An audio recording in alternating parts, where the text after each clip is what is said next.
Hello guys, welcome back to set time bound goal and this और संदीप भैया। और आज मैं बात करने वाला हूँ एनआईटीज़ के बारे में जो लोअर रैंक पर भी एडमिशन देते हैं।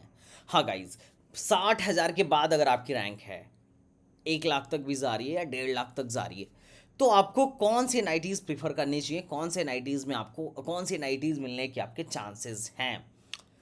रीज़न ये है कि टॉप रैंक पर मिलने वाली I T N I Ts की वीडियो जल्दी आ जाएगी, but most of the students का यही कहना था कि भैया मेरी रैंक 80,000 है, मेरी रैंक 90,000 है, मेरी रैंक 70,000 है, 1 लाख है, क्या कोई मुझे एन आई टी मिलेगी। अच्छा, एन आई टीज़ लेने के पीछे के दो रीज़न है। बच्चे एन आई टीज़ के पीछे इसलिए जाते हैं क्योंकि पहली तो brand value N I T है, और दूसरी जो है यह है कि अगर आप लोअर मिडिल क्लास फैमिली या मिडिल क्लास फैमिली से हैं, आपकी इनकम अगर 1 लाख से कम है तो ट्यूशन फीस ज़ीरो है हर एक कैंडिडेट के लिए। जैसे यूपी एमपी में क्या होता है कि वहाँ पर एफ डब्ल्यू सीट्स होती हैं, लेकिन ट्यूशन फीस सिर्फ और सिर्फ एफ डब्ल्यू में ही ज़ीरो होता है, बाकी कैंडिडेट्स को पूरा भरना पड़ता है। पर यहाँ पर क्या है, चाहे आपको ट्यूशन फीस, यहाँ पे ट्यूशन फीस का कॉन्सेप्ट ही नहीं है। यहाँ पे कॉन्सेप्ट ऐसा है कि अगर आपकी फीस 1 लाख से कम है, अगर आपकी इनकम सर्टिफिकेट 1 लाख से कम है, तो पूरी की पूरी ट्यूशन फीस ही माफ़ हो जाएगी। तो दैट्स द मेन रीज़न जो लोअर मिडिल क्लास फैमिली का बच्चा ज़्यादा मतलब ज़्यादा इसकी तरफ भागता है। इवन मैं देखता हूँ कई बार बच्चे जो हैं फीस के चक्कर में ब्रांच से कॉम्प्रोमाइज़ कर लेते हैं, मतलब कोर ब्रांचेज या लोअर ब्रांचेज से पढ़ने को तैयार हैं। रीज़न ये है कि यहाँ पर फीस कम लगती है, और दूसरी बात यह भी है कि एनआईटी एक ब्रांड है और लोग इसके पीछे भाग रहे हैं। तो दैट्स वाई मैंने देखा है बहुत बार बच्चे कॉम्प्रोमाइज़ करने को तैयार हो जाते हैं कि भैया इस एनआईटी में कुछ भी मिल जाए मैं लेने के लिए तैयार हूँ। That's one of the reason. But कोई बात नहीं, अगर आपकी एक इच्छा है, असीम इच्छा है कि भैया आप ऐसे कॉलेजेस बता दो जो 60,000 के बाद हायर रैंक पे भी हमें एडमिशन देते हैं, तो मैं बता देता हूँ यहाँ पर फीमेल कैंडिडेट्स को भी बहुत फ़ायदा मिलने वाला है। ठीक है, और दूसरी चीज़ ये है कि अगर आप नॉर्थ ईस्ट साइड से बिलोंग करते हो तो फिर तो बहुत अच्छी बात है, लेकिन मैं यहाँ पर नॉर्थ ईस्ट वालों की बात नहीं करूँगा क्योंकि उनके कट ऑफ्स तो बड़ी हाई जाते हैं ऑलरेडी। तो मैं यहाँ पर एक जनरल कैंडिडेट की बारे में बात करूँगा और अदर स्टेट के कैंडिडेट के बारे में करूँगा। होम स्टेट कोटा लग के बहुत बार होता है कि नॉर्थ ईस्ट वालों को 2-2 lakh rank, 2.5-2.5 lakh rank, 3-3 lakh rank पर मिल जाता है। But I would not like to discuss about home state candidates, मैं ऑल इंडिया कैंडिडेट्स की बात करूँगा। लेकिन एक बात और देखो, यहाँ पर हर तरीके की वीडियो मिल जाएगी जो तुम्हें चाहिए। तुम्हें जिस काउंसलिंग की वीडियो चाहिए सब मिल जाएगी, धीरे धीरे पढ़ रही है और बहुत सारी पढ़ चुकी हैं। और वैसे ही बताइए, this is the number 1 channel of UP and number 1 for counselling support. Okay, तो अगर आप चाहते हो कि भैया आप हमारी पर्सनल काउंसलिंग कर दो, या अगर आपको कॉलेज की उतनी समझ नहीं है, ब्रांच की उतनी समझ नहीं है, या फिर आपके मन में डाउट है कि मुझे कॉलेज मिलेगा या नहीं मिलेगा, तो चिंता करने का कोई बात नहीं है। आप हमारे पेड कोर्सेज को भी ज्वाइन कर सकते हो, और एक बहुत सुनहरा मौका है कि इतने कम फीस में, मतलब 1,000, 2,000, 1,500 फीस में हम आपकी काउंसलिंग खुद करके देंगे, आपकी चॉइस फिलिंग हम खुद करके देंगे। और हमारे पास ऑलमोस्ट हर ईयर बहुत सारे स्टूडेंट्स आते हैं, काउंसलिंग कराते हैं और सेटिस्फाइड होके जाते हैं। I am not doing any type of promotion, I am just saying. अगर आपको यकीन नहीं होता है तो आप कस्टम प्रोग्राम में आओ और एक बार देखो। तो कोई बात नहीं, चलो हम शुरू करते हैं एनआईटी के बारे में। और अगर चैनल पर नए हो तो प्लीज़ यार सब्सक्राइब करना तो बनता है, और लाइक करने में कोई कंजूसी मत करिएगा, बिकॉज काफ़ी रिसर्च के साथ हम ये वीडियो बनाते हैं। We are one of the best research team जो हर एक कॉलेज पे आपको रिसर्च करके देखी अंदर की बात तक हम बताएंगे।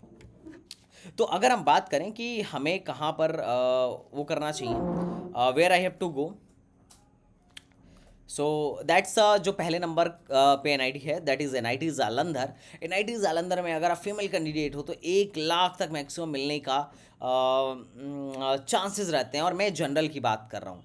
अगर आपके पास ओबीसी कैटेगरी है, ईडब्ल्यूएस कैटेगरी है, या फिर एससी एसटी कैटेगरी है, तो इससे हाई भी जा सकता है। बट मैं other state quota with general के साथ बात कर रहा हूँ।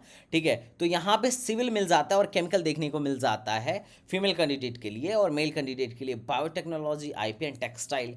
यहाँ पे एनआईटी जालंधर में 60,000 के बाद लगभग 1 लाख रैंक तक देखने को मिल जाता है, मिल सकता है। चांस है कि आपको मिल जाए, अगर आपकी हाई रैंक है तो you can go for this. बाकी मैं जितना भी नाम लूँगा आप एक बार और अपने हिसाब से इन सब पर रिसर्च कर लीजिएगा।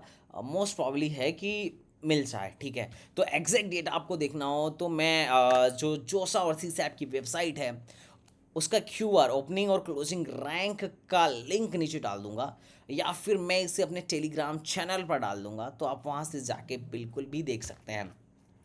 दूसरी एनआईटी की बात करें तो दैट इज़ एनआईटी भोपाल है। एनआईटी भोपाल में मटेरियल एंड मेटलर्जी इंजीनियरिंग, या आप material science and metallurgy engineering आपको काफ़ी हाई रैंक देखने को मिल जाती है। और उसके बाद अगर बात करें तो दैट इज़ एनआईटी अगरतला। ये सारे वो कॉलेजेस और उनकी ये ब्रांचेज है जो 1 लाख तक, 60,000 से लेके 1 लाख तक चले जाते हैं। और मैंने लिख भी दिया है नीचे कि लगभग कहाँ तक जाने की संभावना रखते हैं, जिसमें बायोटेक्नोलॉजी, केमिकल, सिविल, मैकेनिकल मिल सकता है अगर आप फीमेल कैंडिडेट हो तो, इलेक्ट्रिकल मिल सकता है अगर आप फीमेल कैंडिडेट हो तो, प्रोडक्शन, और 5 साल की केमिस्ट्री और 5 साल का फिजिक्स मिल जाता है। ये ध्यान देना है, ये जो 5 साल का फिजिक्स और 5 साल का केमिस्ट्री है दैट इज़ नॉट इंजीनियरिंग। ये इंजीनियरिंग नहीं है, दैट इज़ BSMS टाइप का कोर्स है। Science, bachelor of science and master of science दोनों एक साथ यहाँ पर हो जाता है। और मैक्सिमम कट ऑफ की मैं बात करूँ तो लगभग 1 लाख तक जाने की संभावना है। अगर मैं एनआईटी उसके बाद बात करूँ तो दैट इज़ एनआईटी मेघालय। यहाँ पर आपको सिविल 1 लाख से ज़्यादा तक मिल जाता है देखने को, और इलेक्ट्रिकल एंड इलेक्ट्रॉनिक्स जो है फीमेल कैंडिडेट को देखने को मिल जाता है, और सिविल मैकेनिकल नॉर्मल बंदे को भी मिल जाएगा। मैक्सिमम कट ऑफ अगर फीमेल कोटा को लेके देखा जाए तो इतना गया है। C से अब राउंड में मैं होम स्टेट वगैरह को कंसिडर नहीं कर रहा हूँ, ठीक है। तो आई थिंक आप लोग समझ रहे हो, इससे आपको अच्छा खासा आइडिया मिल जाएगा और आप खुद भी रिसर्च कर पाओगे। बाकी तो मैं लिंक आपको डिस्क्रिप्शन में दे ही दूंगा, तो घबराने की आवश्यकता नहीं है। और हम ये भी डिस्कस करेंगे कि क्या हमें नॉर्थ ईस्ट या इन एनआईटीज़ की लोअर ब्रांच में जाके पढ़ना चाहिए, इसके बारे में हम जरूर डिस्कस करेंगे। अगर मैं एनआईटी मणिपुर की बात करूं, सॉरी एनआईटी हमीरपुर की बात करूं, तो लगभग मटेरियल साइंस, केमिकल और मैकेनिकल में आपको एडमिशन देखने को मिल जाता है 85,000 रैंक तक। एनआईटी दुर्गापुर की बात करूं तो बैक टेक्नोलॉजी 5 साल का कोर्स है, और केमिस्ट्री जो है 5 साल का, 88,000 रैंक तक अपने को देखने को मिल जाता है जनरल और अदर स्टेट के लिए। एनआईटी पौंडीचेरी की बात करूँ तो civil engineering, mechanical engineering, Pondicherry मतलब इंडिया का पौंडीचेरी की बात करूँ, सॉरी अगर मैं पौंडीचेरी की बात करूँ तो दैट इज़ सिविल इंजीनियरिंग और मैकेनिकल इंजीनियरिंग आपको लगभग 97,000 तक देखने को मिल जाएगा, ठीक है।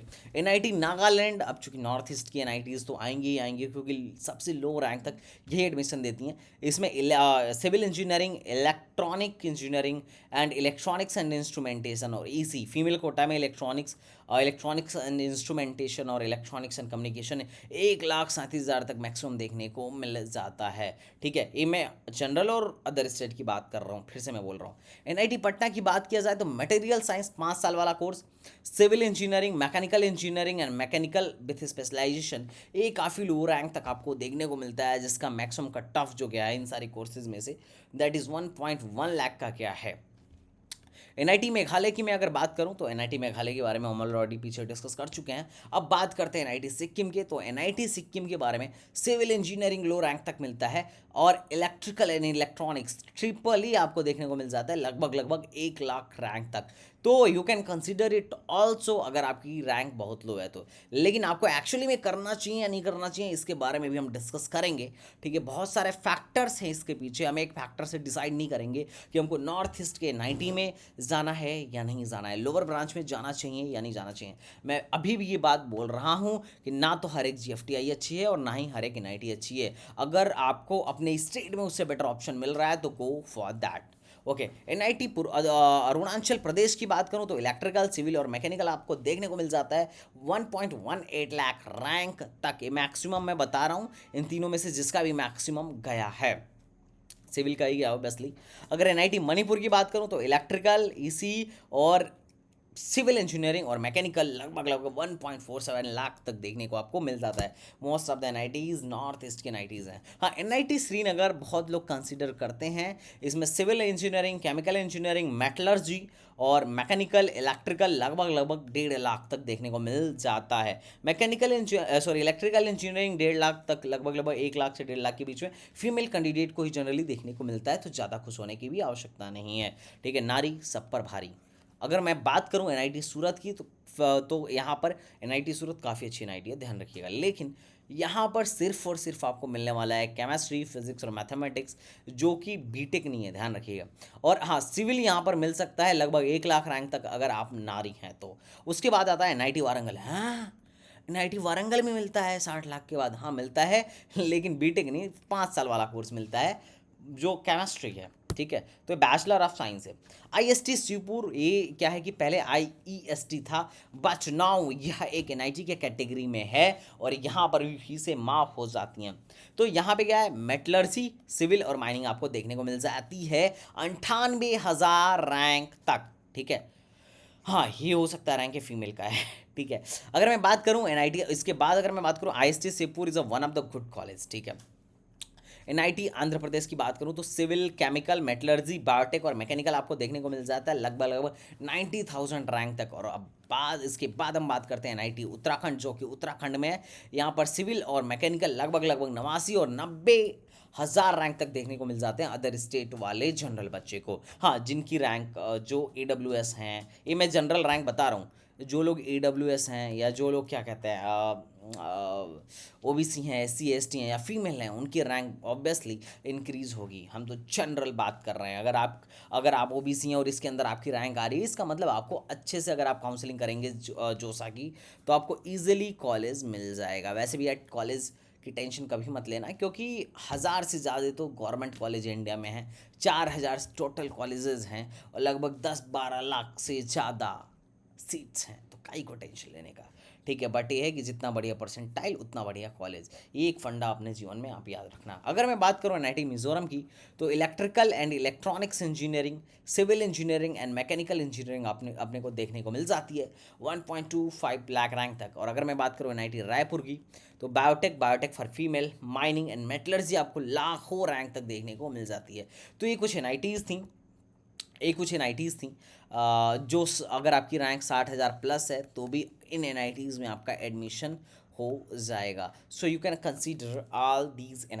लेकिन एक बात मैं आपसे ज़रूर कहूँगा, देखिए कॉलेज आपके साथ सिर्फ 4 साल रहता है, लेकिन आपकी ब्रांच आपके साथ पूरी ज़िंदगी रहती है। बहुत बार ऐसा होता है कि हम सिविल, माइनिंग और पेट्रो में चले तो जाते हैं, पर एनआईटी में जाके भी हम कोडिंग कर रहे होते हैं। रीज़न क्या है, क्योंकि प्लेसमेंट यहाँ पर भी बहुत ज़्यादा लोअर ब्रांचेज में नहीं है।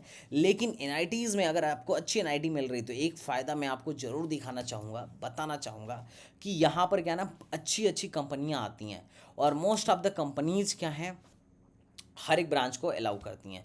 अगर 100 कंपनी आ रही है तो मान के चलना 70 कंपनी, 60 कंपनी हर एक बच्चे को अलाउ करेगी, 80 कंपनी तक अलाउ कर सकती है। तो उस केस में अगर तुमने फर्स्ट ईयर से ही कोडिंग स्टार्ट कर दिया, सेकेंड ईयर से कोडिंग स्टार्ट कर दिया है, तो तुम अपने ब्रांच से बीटेक करने के बावजूद भी तुम आईटी सेक्टर में अच्छी जॉब ले सकते हो, कंप्यूटर वाले को टक्कर दे सकते हो, इसमें कोई दो राय नहीं। और ऐसा होता भी है कि कई बार पता चलता है केमिकल का बंदा काफ़ी अच्छा प्लेसमेंट लेके जा रहा है, लाइक कंप्यूटर इंजीनियरिंग स्टूडेंट्स। तो ऐसा होता है, बट इसमें क्या प्रॉब्लम होती है, इसमें आपको दोनों मैनेज करके चलना पड़ता है। एक तरफ आपको कोडिंग स्किल बढ़ानी होगी और दूसरी तरफ अपना सेमेस्टर भी निकालना होगा। लेकिन अगर आपको सिर्फ और सिर्फ कंप्यूटर मिल जाता तो सेमेस्टर निकालने की टेंशन नहीं होती, सेमेस्टर के साथ साथ ही आपका कोडिंग स्किल भी बढ़ता चला जाता। तो ये बहुत मेजर ड्रॉबैक है कि हम अपने कोर सब्जेक्ट को छोड़ के दूसरे सब्जेक्ट्स पे ध्यान देते हैं सिर्फ और सिर्फ प्लेसमेंट के लिए। तो ये थोड़ा सा ड्रॉबैक देखने को मिल जाता है, जो कि फैक्ट है, इसको हम झुटला नहीं सकते हैं। लेकिन चूंकि कंपनीज़ जो है, मोस्ट ऑफ द कंपनीज़ को कोई फ़र्क नहीं पड़ता कि आप किस बैकग्राउंड से हैं, आप CS से हैं या IT से हैं या इलेक्ट्रॉनिक्स के हैं। बहुत सारी ऐसी कंपनीज़ मिल जाएंगी, खासकर कंसल्टिंग टाइप की, जिनको इतना ज़्यादा कुछ खास प्रीफर मतलब फ़र्क नहीं पड़ता है। इवन आजकल तो डेटा साइंस का चाल चलन है, तो बहुत सारे मैकेनिकल और सिविल के बच्चे डेटा साइंस में क्या कर रहे हैं, स्विच कर रहे हैं। तो अगर आपको कहीं ब्रांड के पीछे अगर आप भाग रहे हो, तो you can go for NIT. बोलने में कूल लगेगा कि मेरा लड़का एनआईटी वारंगल में पढ़ रहा है, मेरा लड़का एनआईटी सूरत में पढ़ रहा है, मेरा बच्चा जो है एनआईटी जालंधर में पढ़ रहा है। इट मे बी कूल बोलने में, बट ठीक है, मैं ये नहीं करता। अगर आपके पास पैसे नहीं है और अगर आप ये कर रहे हो कि ठीक है यार पैसे नहीं है और चलो हम चलते हैं कम पैसे में एनआईटी से हम पढ़ लेंगे, तो जा सकते हो। लेकिन अगर आपके पास पैसे हैं तो you should go for better option, क्योंकि ब्रांच कहीं ना कहीं बहुत मायने रखता है।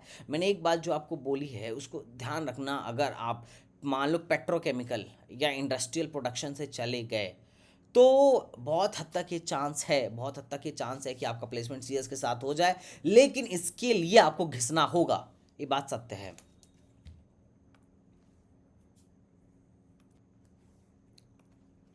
मैं जस्ट आपको एक डेटा दिखाता हूँ। देखो, हमारी नज़र में बायोटेक बहुत ऐसा है कि बहुत अच्छा ब्रांच नहीं है, लेकिन इलाहाबाद का प्लेसमेंट डेटा है। आप एक बार ना बायोटेक को एक नज़र देखो। लगभग लगभग 95% बच्चे प्लेस्ड हुए हैं, और एवरेज सीटीसी जो है इनका 12 लाख के आसपास है, ठीक है। और 24 में से 23 बच्चे प्लेस्ड हो गए थे, और मैक्सिमम सीटीसी 44 लाख के आसपास है। अब ये बायोटेक में है। एक्चुअली क्या है ना कि जैसे यहाँ इनके प्रोडक्शन एंड इंडस्ट्रियल इंजीनियरिंग करके ब्रांच है। अब तुम देखो इनका एवरेज जो है 10 लाख है भाई साहब। यहाँ तो हमारे यहाँ तो सीएस का नहीं होता है, ठीक है। मैक्सिमम सीटीसी 36.5 लाख है, और प्लेसमेंट 36 में से 35 बच्चे प्लेस्ड हो गए। ये बहुत पुराना डेटा नहीं है, पिछले साल का ही डेटा है। रीज़न क्या है? क्योंकि इन लोगों ने भी कोडिंग करी। इनमें से मोस्ट ऑफ द स्टूडेंट्स जो हैं उन्होंने कोडिंग करा।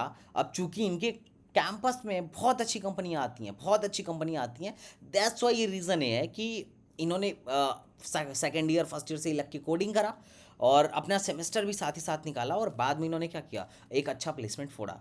हाँ, ये हो सकता है कि इसमें से बहुत बच्चे कोर में गए होंगे, मैं ये बात से बिल्कुल डिनाई नहीं कर रहा, पर मोस्ट ऑफ द बच्चों से बात करने पर वहाँ पता चलता है, ये कोई ऑफिशियल डेटा नहीं है, पर बहुत सारे वहाँ के बच्चों से बात करो तो पता चलता है कि ये लोग भी कोडिंग करते हैं और कोडिंग के थ्रू ही जॉब लेते हैं। तो that's the reason behind it. Are you getting my point? अब मैं एक और डेटा आपको आपके साथ शेयर करना चाहूँगा जो फैक्ट है, और आप उसको भी नहीं झुटला सकते हैं।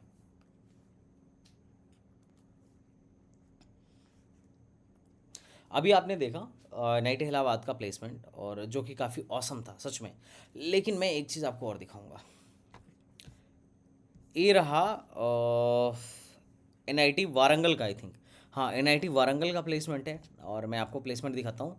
5 साल वाले जो बीएससी और बीएससी प्लस एमएससी हो रहा है, ठीक है। ऐसे में अगर मैं बोलूँगा कि मत जाओ या जाओ, तो तुम्हें लगेगा कि अरे संदीप भैया कैसी बातें कर रहे हो। लेकिन देखो, मैं एमएससी केमिस्ट्री का दिखा रहा हूँ। ये 5 साल वाले जो कोर्स हैं, ये देखो इनका मीडियन जो लगा है 5 साल का 5 लाख का लगा है, और एवरेज प्लेसमेंट 56 है। मतलब 100 में से अगर 100 बच्चे होंगे तो 56 ही प्लेस्ड हुए होंगे, और लोवेस्ट सैलरी 4.2 का लगा हुआ है, और एवरेज सीटीसी 6.4 का लगा है, और हाईएस्ट 10 लाख का ही लगा है। मतलब यार क्या ही है।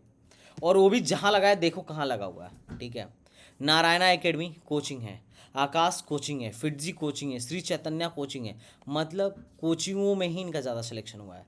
अगर तुम आगे बात करो, ठीक है, अगर मैं आगे बात करूँ तो ये तुम सारा देख सकते हो। या तो आरएनडी में लग रहा है, या तो किसी कोचिंग इंस्टीट्यूट में लग रहा है, ठीक है। एनालिटिकल केमिस्ट्री की बात कर लो, ऑर्गेनिक केमिस्ट्री की बात कर लो, इनऑर्गेनिक केमिस्ट्री की बात कर लो। ये है एमएससी इन मैथमेटिक्स की। ये NIT Warangal is the second number of NIT, मतलब टॉप 5 में आता है। और उसमें तुम देख सकते हो कि हाईएस्ट इस ब्रांच का 10 लाख है। तो अगर तुम ये देख के भी जा रहे हो, और तुम्हें अगर टीचिंग फील्ड में नहीं जाना है, या आरएनडी फील्ड में नहीं जाना है, या आगे इसमें पीएचडी वगैरह नहीं करना है, तो मैं तो बिल्कुल भी रिकमेंड नहीं करूँगा। इसलिए मैं तुम्हें डेटा लेके आया हूँ, ताकि तुम बाद में हो ना बोल के जाओ कि कैसी बात कर रहे हो भैया, एनआईटी वारंगल छोड़ दें। तो अगर तुम्हें टैग के लिए जाना है, you can go for that. But जो स्टार्ट्स है और लेटेस्ट स्टार्ट्स है, ऐसा नहीं कि मैं फर्जी बतिया रहा हूँ तुम्हारे साथ। ये देखो, 69% प्लेसमेंट मैथमेटिक्स में हुआ है, मैथमेटिक्स में। और मोस्टली लोग कहाँ गए? बहुत सारे कोचिंग में। देखो, ये नारायणा वारायणा में गए हैं, और बैंक वगैरह में गए हैं, फिजिक्स वाला में गए हैं, फिटजी वगैरह में गए हैं। Are you getting my point? ठीक है। फिजिक्स में भी वही हाल है, ऐसा नहीं है। फिजिक्स में 16.5 का, और यहाँ पर प्लेसमेंट और भी कम है, 44% मात्र बच्चे प्लेस्ड हुए हैं। और यहाँ पर तुम देख सकते हो लोवेस्ट 7.5 का, और मीडियन 11.50 का, एवरेज 11.58 का है। तो यार 44% प्लेस्ड हुए हैं, तो यहाँ पे कोई भी जॉब सिक्योरिटी नहीं है, चाहे टॉप की एनआईटी ही क्यों ना हो। तो तुम्हें ध्यान देना है कि अगर तुम्हें टीचिंग में इंटरेस्ट है, और आगे फर्दर पीएचडी वगैरह करने में इंटरेस्ट है, या इसमें रिसर्च में इंटरेस्ट है, तो ही तुम्हें बीएसएमएस वाले कोर्सेज, मतलब बीएससी और एमएससी वाले कोर्सेज लो। Otherwise I would not like to recommend you. और भी कुछ तुम्हें दिखाता हूँ, वेट।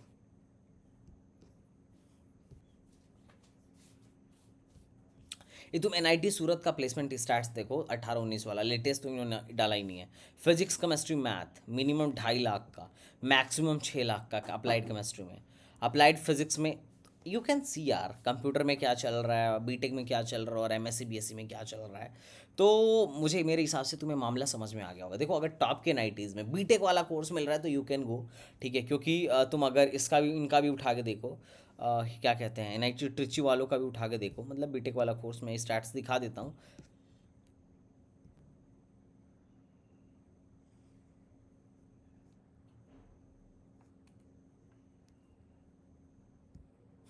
देखो स्टैट्स कहते हैं कि बीटेक का जो बेकार भी है ना, उसका भी एवरेज 10.2 का है, इनका भी एवरेज 10.2 का है। और देख सकते हो कि जो बायोटेक्नोलॉजी में 60 लोग स्टूडेंट थे, उसमें से 42 एलिजिबल थे और 34 प्लेस्ड हो गए, तो ए परसेंटेज 81% का है।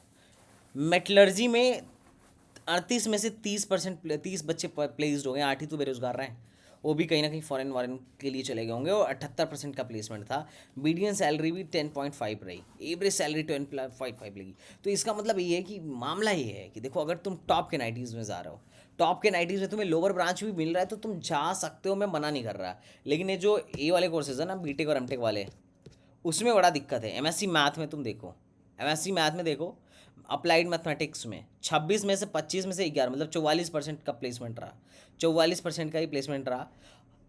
ए केमिस्ट्री में तुम देखो कितना कम प्लेसमेंट रहा, 21 लोग में से 5 लोग प्लेस्ड हुए, ठीक है। तो इनके यहाँ भी जो टॉप के नाइटीज है, जिसको तुम बेस्ट समझते हो, उनके यहाँ पे भी प्रॉब्लम है। अगर तुम ऐसे कोर्सेज में जा रहे हो ना, तो उनके यहाँ पर भी प्रॉब्लम है। तो कोर्स तुम सोच समझ के ही डिसाइड करना, मैं तुमसे बोलूँगा, ठीक है। और अगर तुम लोअर एनआईटीज़ में जा रहे हो तो लोअर कोर्स तो मुझे ज़्यादा प्रेफरेबल ही नहीं लगता है, सच बता रहा हूँ, ज़्यादा प्रेफरेबल नहीं लगता है। उससे बढ़िया है कि तुम अपने यहाँ के टॉप के स्टेट में, प्राइवेट मतलब जो तुम्हारे यहाँ प्राइवेट का होगा, जो टॉप का होगा, तुम उधर चले जाओ, नो इशू। लेकिन ये चीज़ ना तुम्हें ध्यान में रखना है कि जो जिस कॉलेज में तुम जा रहे हो, उसके उस पर्टिकुलर ब्रांच का प्लेसमेंट क्या है, उसके बच्चे कैसे, मतलब कहाँ प्लेस्ड हो रहे हैं, क्या वो कोचिंग सेक्टर में जा रहे हैं, या फिर किसी आईटी सेक्टर में जा रहे हैं, या फिर किधर की तरफ जा रहे हैं, ये तुम्हें ना जानने की बहुत ज़रूरत है। तो रिसर्च करके ही कॉलेज में एडमिशन लेना है, ऐसा नहीं हो कि ओके, मैं कुछ भी नहीं कहूँगा। बाकी एनआईटीज़ मस्त हैं, कैंपस मस्त है, प्लेसमेंट मस्त है, प्रोफेसर मस्त हैं, मतलब ब्रांडेड चीज़ है। तो तुम बिल्कुल जा सकते हो।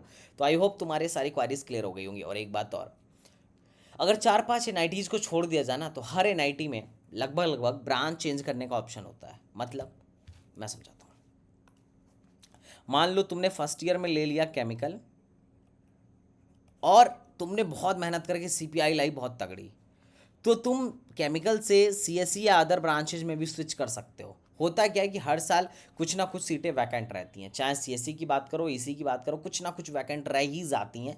कुछ लोग छोड़ के चले जाते हैं, देयर आर मतलब मैनी थिंग्स। तो उसमें क्या होता है ना कि जो नीचे का बच्चा कंप्यूटर में जाके पढ़ने में इंटरेस्ट रखता है,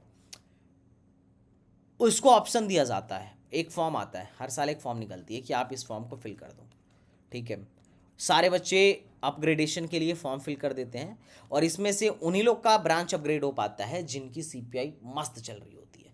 हाँ, लेकिन ये हर एनआईटी में नहीं है, 2-4 एनआईटी, नागपुर वगैरह, आई थिंक जयपुर वगैरह में नहीं है, मैं नाम बता दूंगा, ठीक है, कभी शॉर्ट्स वगैरह बना के। लेकिन मोस्ट ऑफ द एनआईटीज़ में है। इसमें क्या है कि तुम लोअर ब्रांच से अपर ब्रांच में स्विच कर सकते हो, लेकिन बीटेक से बीटेक में स्विच कर सकते हो, एमएससी से बीटेक में नहीं स्विच कर सकते, ध्यान रख लेना। समझ में आ रहा है तुम्हें मेरी बात? हाँ, तो ये चीज़ है, अगर आप केमिकल इंजीनियरिंग से पढ़ रहे हो तो यू कैन स्विच, अगर आपकी सीपीआई बढ़िया है तो। ये हर साल होती है। अब किसकी एग्जैक्ट क्या सीपीआई होती है, अगर तुम्हें कभी डाउट हो तो तुम आना, मैं बता दूंगा। बाकी नीचे मैं टेलीग्राम लिंक दे रहा हूँ, उसे तुम ज्वाइन करके रखना, बहुत ही ज़्यादा तुम्हें हेल्प मिलने वाला है। तो आई थिंक आप लोग को सारा डाउट क्लियर हो गया होगा। तो चलिए मिलते हैं नेक्स्ट वीडियो में, तब तक के लिए बाय बाय, टाटा एंड जय हिंद।